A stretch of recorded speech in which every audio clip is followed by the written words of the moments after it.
Welcome back, my friend. I am so excited for today's episode as we have an incredible guest, Vanessa Baldwin, on my podcast today. Vanessa is a certified classical homeopath, circadian clinician, and ancestral health practitioner who has a passion for helping people overcome their health struggles through holistic healing.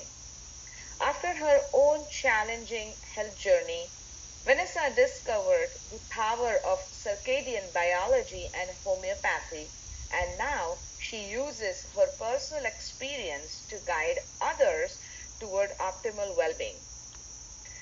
Stay tuned as we dive into her unique approach to uprooting the real root causes of the disease.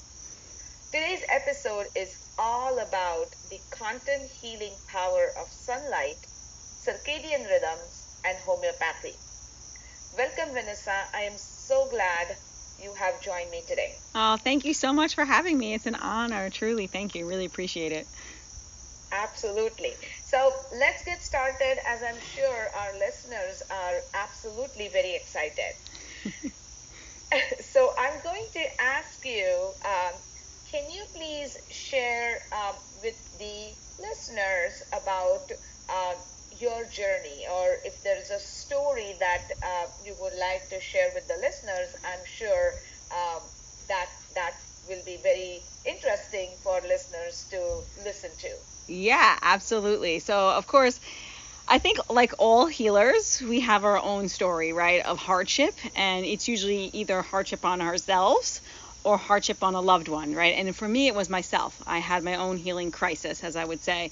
And looking back, like learning more about health throughout these last couple of years, I'm like, I probably was born into a lower level of health, kind of a more compromised gut microbiome. I like to say we get our gut microbiome from our mom. And, as a child, even though I was at vaginal birth and also breastfed, I had colic. So this is an inclination that my gut microbiome was literally off since the early beginning, right?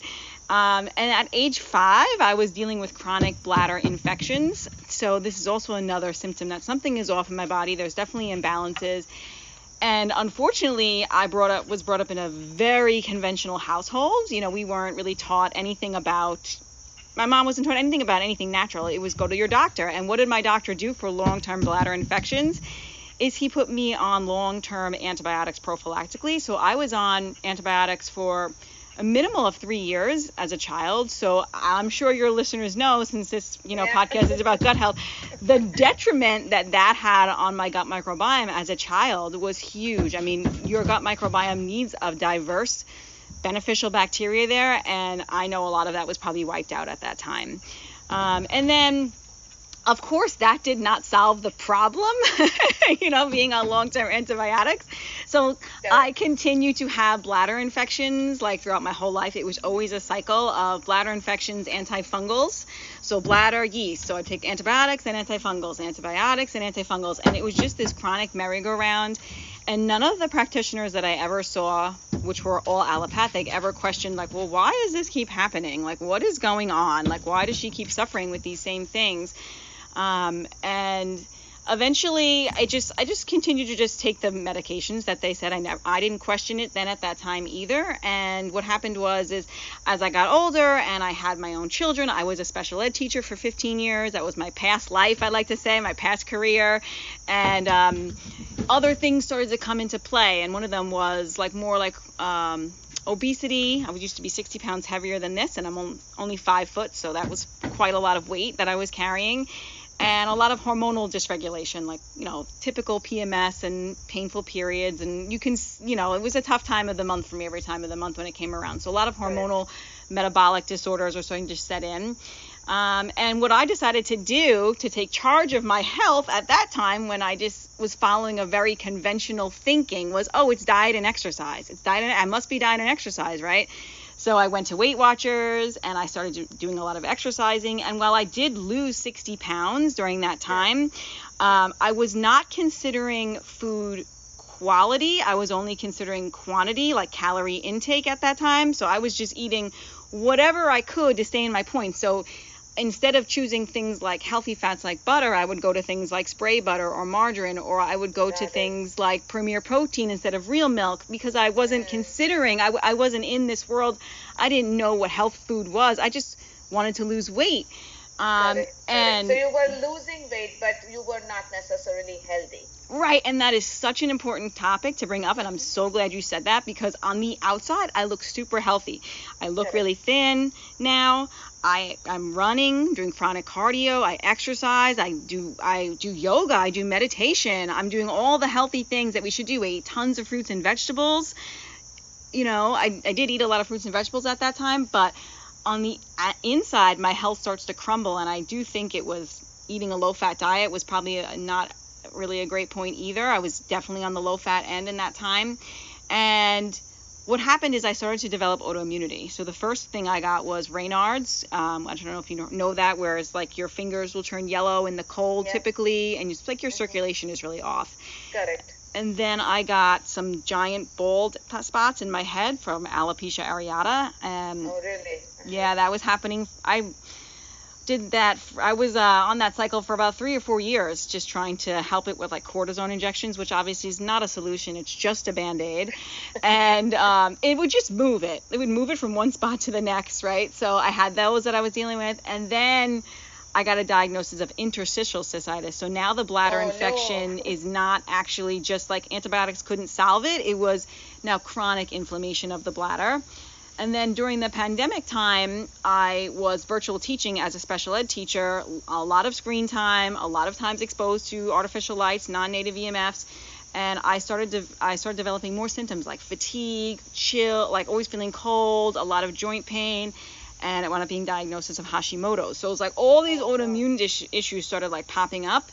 And then what really propelled me to get into the alternative world was during the time of the pandemic, everybody said, oh, you got to go take care of something. And I wound up getting an injection at that time, 2 of them, that just took my health from kind of surviving with autoimmunity, but to just total downward spiral.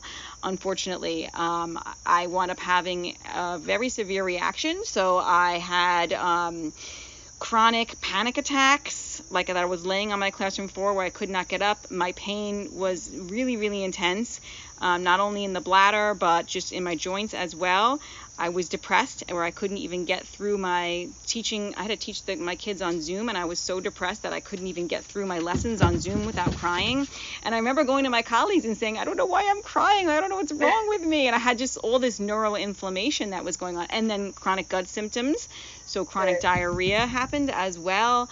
And then I went down, I know this is kind of a long story, but it happens to be, I went down like all the allopathic medicine, and then I realized, basically left many doctors, you know, because they were decompensationalizing me. I was going from this doctor to this doctor to this doctor, right? And nobody was talking to each other, not getting anywhere. And I was like, well, you know, it's just, I finally realized that this wasn't helping. So then I started getting into the alternative world, and I turned down like functional medicine, and I did like acupuncture, pelvic floor therapy. I did all the supplements. I did all the testing that you can do. And I really wasn't getting anywhere there either. And that was kind of scary, because I'm like, well, I've tried traditional, I've tried functional, I've tried some even energetic medicine like acupuncture. I tried like Reiki, and I was like, I don't know what to do. I'm not getting anywhere. And then I was following a doctor on Instagram who was talking all about sunrise light. And I was like, okay, well, why not? Like, I've tried everything else. Like, why not try sunrise? Like getting up in the morning and seeing sunrise. And at this point in my life, when this happened, I had left my career as a teacher because I was that sick. I was unable to be, I'm a mom of 3 boys. I was unable to like fulfill the household duties of being a mom and a wife. I would be days where I couldn't get off the floor in depression and crying. There would be like the nights of chronic pain and insomnia were so intense that I literally just couldn't function. I was literally living in chronic pain and depression and just not sleeping, and it was a really dark time. So I said, let's try this. Let's try getting up and seeing the sunrise every day and see what it brings me. And that was my kind of gate into this lifestyle.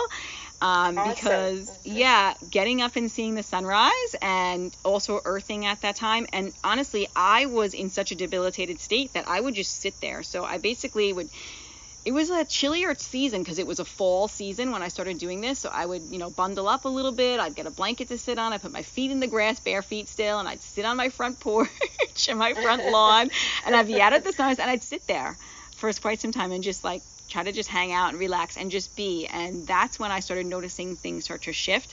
And the first shift was my chronic insomnia. So my insomnia was really, really bad ever since the injury that I mentioned at that time. So literally I would try to fall asleep for hours. I'd reach for L-theanine, melatonin, sometimes other sleep things that I have no choice to take, anything to try to get my nervous system to calm down. And I needed those things less and less the more I kept doing sunrise, which was really amazing. And then I noticed that my pain started to decrease as well, because along with the chronic insomnia was always pains that were worse at night. And I was like, that to me was amazing. So then of course I wanted to learn more and more and more, and then I started implementing more and more practices about circadian biology and using sunlight as medicine, and eventually wound up getting into homeopathy and all kinds of other things. But yeah, that was my start. So that is fantastic. I mean, definitely your story had the dark side of it. Really kind of, you were probably bottomed out, but then you kind of, sprung up back again, correct? So absolutely, this is very motivating, and definitely this is going to give hope for many people that even if you are kind of, feel like you are in the dark tunnel, if you kind of trust yourself and you are motivated, you can see the light at the end of the tunnel. This is fantastic. Yeah, it's like the yin and the yang of life, right? The dark and then the light, right? Or light, exactly. Right, the thunderstorm and then the rainbow, right? There's always like that yin and yang of life. And correct, absolutely. So tell everyone who's listening in today, why is circadian biology the foundation to health and healing? Oh man, well, circadian biology, really, we didn't really have to be taught this back in the day, right? Because we just innately, it happened, right? Because we didn't have modern life that kind of gets in the way of taking us away from this. So now we have to be retaught circadian biology again, because we've lost that innate wisdom because we have all these modern conveniences, right? So your circadian biology is basically how your body tells time, right? And it's really, really important for your body, because when your body tells time through different Zeitgebers, which light is the number one Zeitgeber, light, and then you also have meal timing, and then you also have temperature. These are your other Zeitgebers, but light is the number one. So when your body tells time or knows the time of day and what time of day or even what season is, it knows what to do and when to do it. And that's huge, because you ever really deep sleep and you wake up and you're so confused, you're like, where am I? What day is it? What am I supposed to do? Right? Think about how chaotic that feels to your body, right? It's so confusing and so chaotic. When your body's circadian rhythm is off, that's how your body feels all the time. It's in this chaos mode all the time, because it doesn't know what to do and when to do it. Our circadian biology controls all the things. It controls when we're awake and alert, right? When we should be sleepy, when we should have a bowel movement, when we should be digesting our food, when we should be repairing our gut lining, all of the things, when we're hungry and when we're not hungry. All of these things are controlled by your circadian biology. So if you don't, I always tell people, if they don't have this foundation set, it's like this big, the foundation to the house. If this foundation is not set, whatever else you're trying to do can be more challenging. This is the foundation that we need to set first. So, and a lot of people don't realize that the light that enters our eyes actually is what controls that. It's really, we have melanopsin receptors, blue light receptors in our eyes and on our skin, but really the eyes is what controls it mostly. So, think about what most people do when they get up in the morning. They first get up in the morning, what do? A lot of people flip on their LED lights. A lot of people grab their phone to check their email. A lot of people have to check their, whatever they have to do. They're turning on all the lights, they're turning on all this artificial blue light. And what that does, because our modern lights are void of infrared and our screens are void of that, it's blue light unopposed, and it's very strong and intense.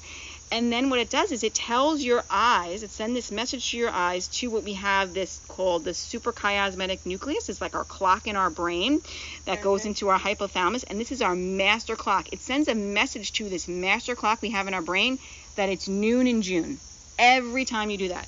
So now think about what your biology is trying to do. It's trying to catch up. It's like, oh my goodness, it's noon? What happened to the other rest of the day? It's trying to catch up. It's pumping out all the cortisol, tons and tons of cortisol, because it's confused, it's lost, it doesn't know the time of day. It's like, how did I miss all this time? And it's doing the wrong things at the wrong time of day, because cortisol should not come out in this jolt. It should come out in this nice slow trickle effect in the morning. But our modern life, not only light, but also a lot of the activities that we do in the morning kind of set the stage for it to be kind of jumped out really quickly. So yeah, those are just some things. So let me then ask you, because I'm sure listeners are probably now interested to know, I completely understand many people will be, waking up and grabbing their phone right away to see what has happened in last 8 hours or so. Yeah. Right? So what can be done in order for the cortisol to kind of, not shoot up quickly, but kind of, slowly release or something? Are there any quick tips that you can share with the listeners today? Yeah, that's a great question. So obviously, if we can avoid our phone, the best, right? If you can avoid it, just avoid it. I have a rule where I don't see my phone until after breakfast. That's for me. I can do that. Not everybody can do that, okay? So if you can, you want to get yourself right outside if best can. Like, that's the best thing to do, is get outside and see the sunrise. Even if it's not sunrise time, if you're not at, waking up after sunrise, just go outside and get that light in your eyes. That natural light in your eyes will set the circadian rhythm. It's the correct balance of red and blue, which will have your body putting the brakes on melatonin and releasing cortisol in that nice slow trickle effect. If you're up before sunrise, you can buy a pair of blue blockers. I recommend an orange tone. Red are very strong, will keep melatonin activated and make it very hard to navigate around the house, but I can very easily navigate with an orange pair of blue blockers. And then if you have to look at your phone because of something, and it's, at least you're protected, but your melanopsin is also on your skin, so it's better if you can also make screens red. So that's a simple trick that you can do. If you look it up on, a Google search, how to make your phone screen red on your iPhone, it'll come up very quickly. On my computer, my screen is actually red right now. I have a software called Iris Technology. So my phone and my screen always stays red. That's just what I do for my health. Are you saying like 7x24? I leave it 7x24. It's fine for me because I'm outside a lot. So I'm getting a lot of natural light stimulus. If you work in an office building, you might want to add a little bit more color to it. So you can do like health mode in Iris. So it'll be like more of an orange tone or like a red, like a yellowy tone. But really it should change. Like the light that you're exposed to should change throughout the day, right? It's from sunrise to sunset. The sunlight is always changing, right? It's dynamic. It's always changing. Whereas our modern light bulbs or screens, they're always one and the same. So we should try to mimic the sun as best we can. But since I'm outside so much and I kind of put my workspace outside and do a lot of things outside, and I always have windows open and things like that, I just leave mine red. But yeah, turn your screens red and just get outside and use blue blockers in the morning. That's good ways to mitigate it. I also say, like, if you're talking about cortisol, coffee after breakfast, get a little breakfast in you first. Breakfast at sunrise is another great way to help. Not fasting through breakfast, because then again, you're going to jack up that cortisol because your body's like, oh, there's no food in my environment. I've got to give that person more energy so they can go find food, right? So same thing.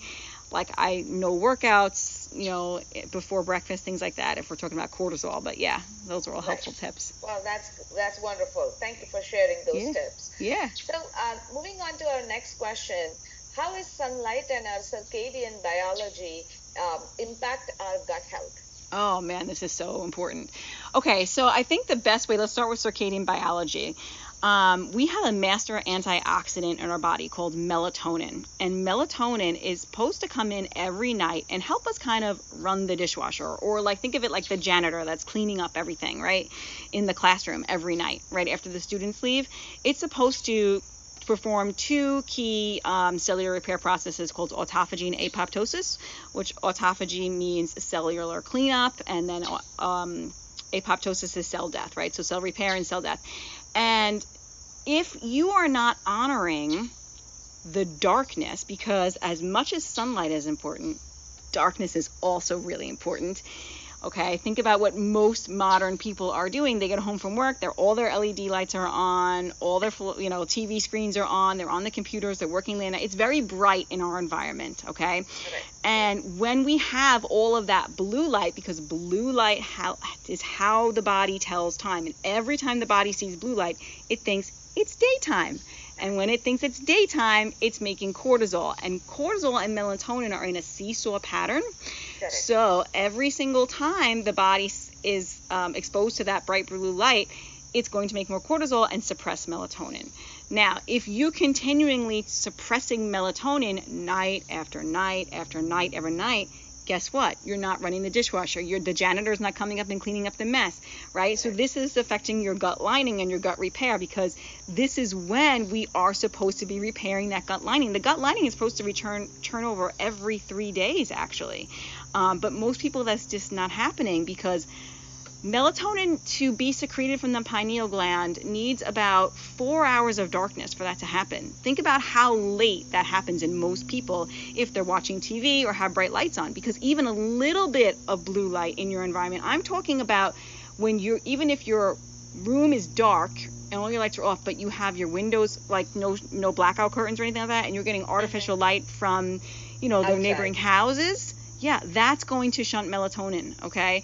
So you need complete darkness. And you need 4 hours of it. So typically what happens is most people's melatonin kicks in way later than it's supposed to, and they just don't get as much repair, and then they're groggy and tired in the morning, and their cortisol is not being released at the right time also. So that's one big way. Melatonin is really, really important for that cleanup and repair processes. And that melatonin is also made in UVA light, which is really important.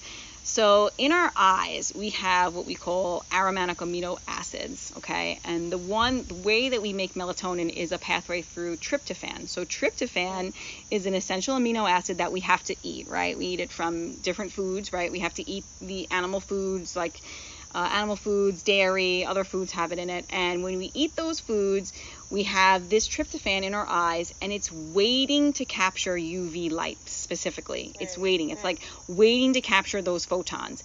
And when it does, what it has is this benzene ring, and it takes those UVA photons and it captures them. And what it does is, through the gut-brain axis, is it helps the body take that tryptophan and convert it into serotonin. This happens every day when you're exposed to UVA light. And then that serotonin that you've made early on in the day will be converted into melatonin later on at night. Okay? Interesting. So, right, melatonin, serotonin, they sound the same, right? So that serotonin, you have to get out into the UVA light with your eyes and skin exposed, naked, right? And I say naked, I mean no contacts, glasses, sunglasses, anything, because this all blocks it. And you want your skin and your eyes to receive the same signal, right? So if you get outside in that UVA light, you're going to be replenishing your melatonin storage, right? So that is really, really important, okay, to get outside in that light. So then you can have that storage built up, so then you can release it later. And then you also need the darkness, like we mentioned before. Correct. Now, there's also what we call subcellular melatonin. So this is a different kind of melatonin. There's a few forms, but this melatonin is made in the mitochondria when the mitochondria is exposed to infrared light. Now, infrared light is available from the sun literally all day long. The sun is always about 42% red, and this is why sunlight, blue light from sunlight, is always balanced with red. So red is the antidote to blue, right? So when you're out in sunlight anytime, now I'm talking about being in the shade, I'm talking about with clothes on, because infrared is the longest wavelength of light, so it can actually penetrate through clothing. It bounces off of the greenery in your environment and will reflect back to you and hit your body. It makes what's called subcellular melatonin. Now, this is not the melatonin that's going to make you tired. It's different than pineal gland melatonin. But what it will do is it will help your body do repair processes all day long. And this is in the gut. Everything's connected. This is everywhere in your body, right? Correct.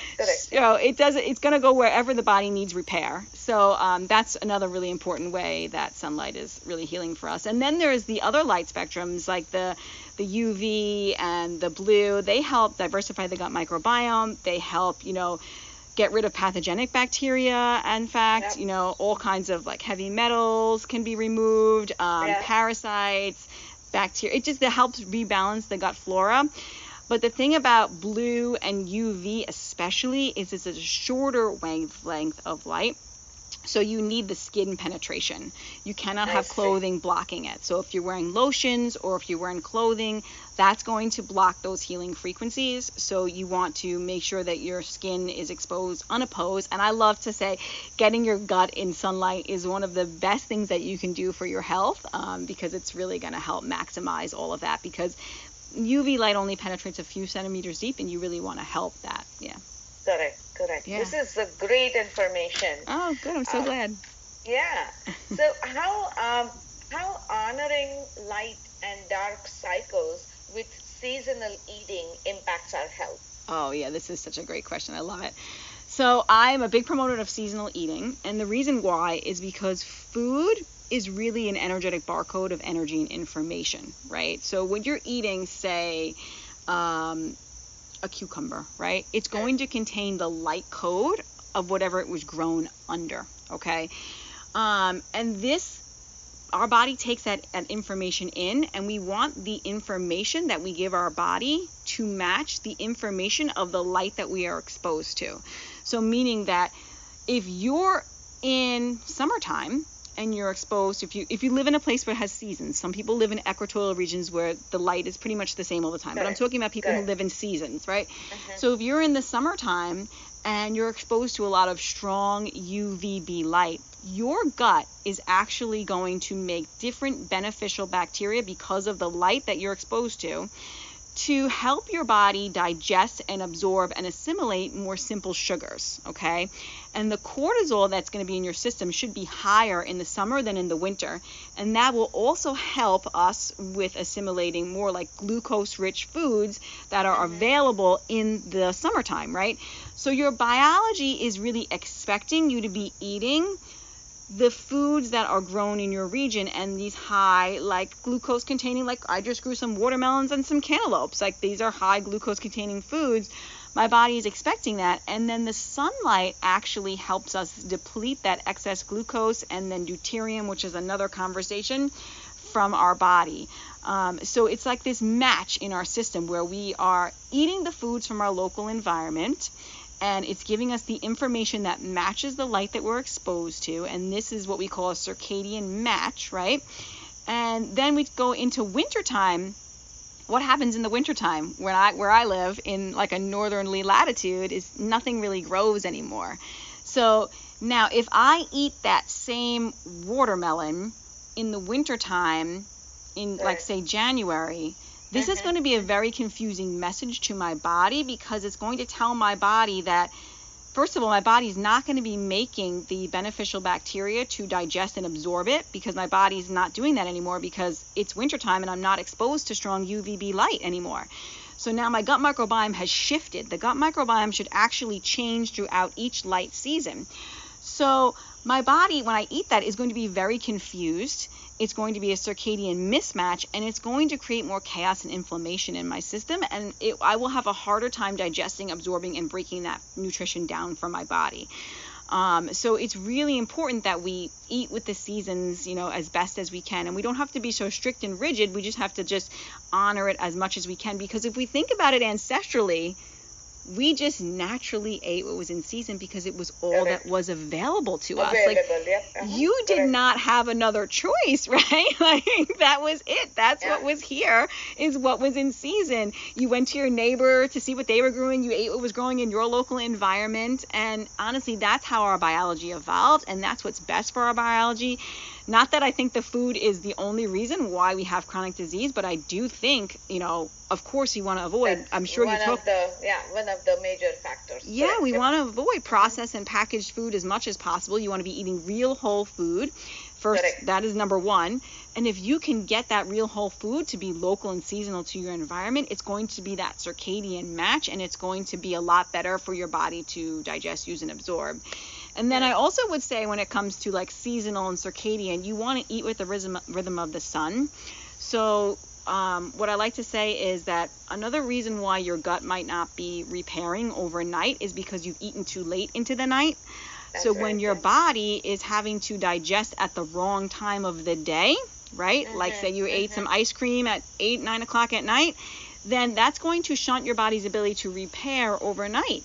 So if you're eating with the rhythm of the sun, for me, in my latitude where I live, I stop eating, around sunset, but even in the summertime a little bit earlier.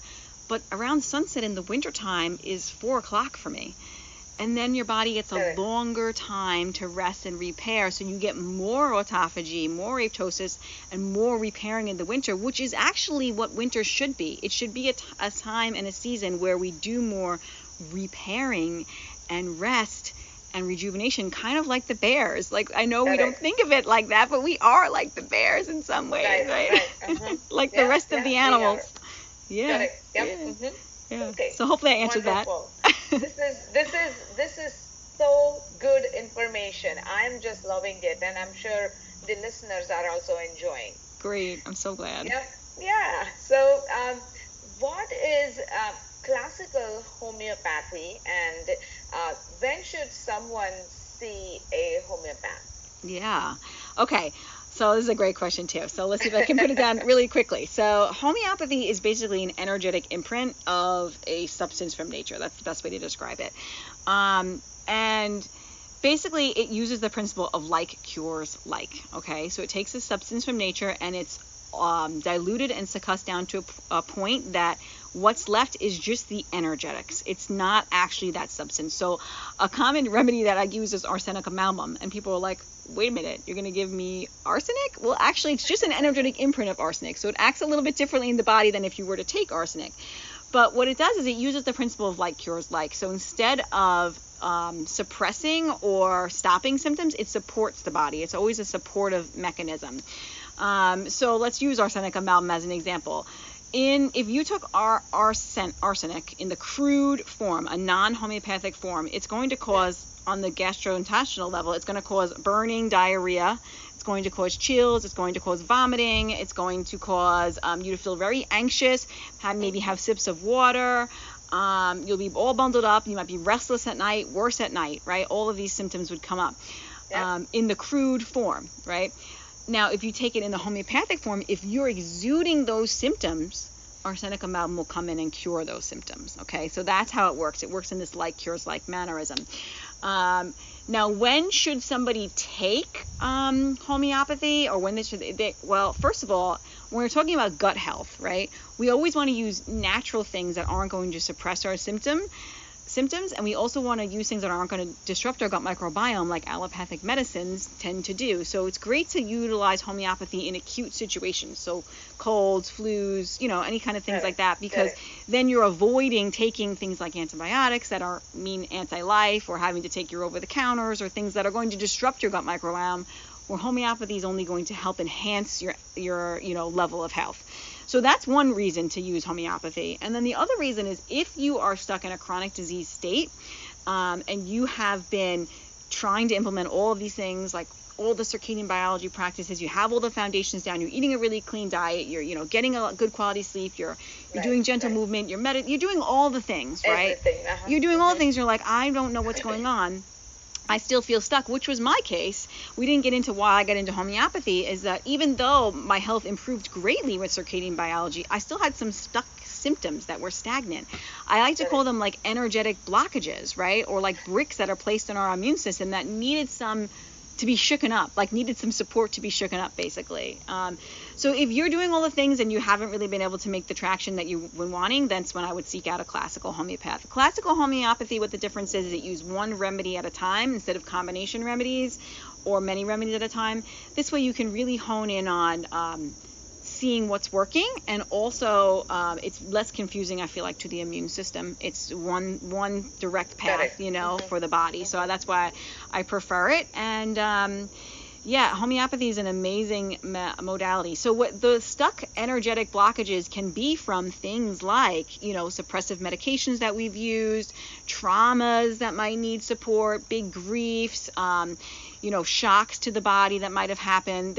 Or it even could be miasmatic, meaning that it came from your parents, like you inherited this down, that could be causing this blockage in your system. So it's not just like, there's all these triggers that kind of have our like gene expressions express, or our disease expressions express, right? And, sometimes they are inherited down through us as well. So it might not be something that happened in your lifetime. It could be something that happened in, your parents' lineage as well. So anybody who's ever taken an antibiotic or any kind of suppressive medication, who's had a shock or a trauma to the body or a big emotional upset, you probably could use classical homeopathy to help you. And I think that's just about everybody. Sure, absolutely. Yeah. Well, Vanessa, this was amazing information. Yeah, Definitely, you explained it in a kind of a simplified way, which was very easy to understand for everybody. So before we end our session today, or our episode today, my last question to you is, how can listeners reach out to you? Oh, awesome. Thank you so much for giving me the time and space to share that, and giving me the time and space to share this with your audience. I think it's such important information that can really, really help make a huge impact on what's going on with gut health and overall health, right? So I can be reached at my website, which is brightlightwellnesscoach.com. I'm also on Instagram, which is bright_light_wellness. And I also have another handle on Instagram, which is Healing Families with Homeopathy. So I have two handles on Instagram, same on Facebook and TikTok. And then I'm also on YouTube, which is Bright Light Wellness. And then I have my own podcast, which is the Quantum Health Connection podcast that I run with my amazing co-host, Heather Crimson. And we share, if you're interested in what I've shared today, check out that podcast, because we go into in-depth on all of these things that we share today. And we bring on a lot of experts in the industry in quantum biology and light and health and all the things. So you can check that out too. So it'd be a good resource for them. So yeah. Perfect. That's wonderful. Well, thank you so much for joining me today, Vanessa. I truly appreciate it. Yeah. And for all our listeners, thank you for tuning into this enlightening episode with Vanessa Baldwin.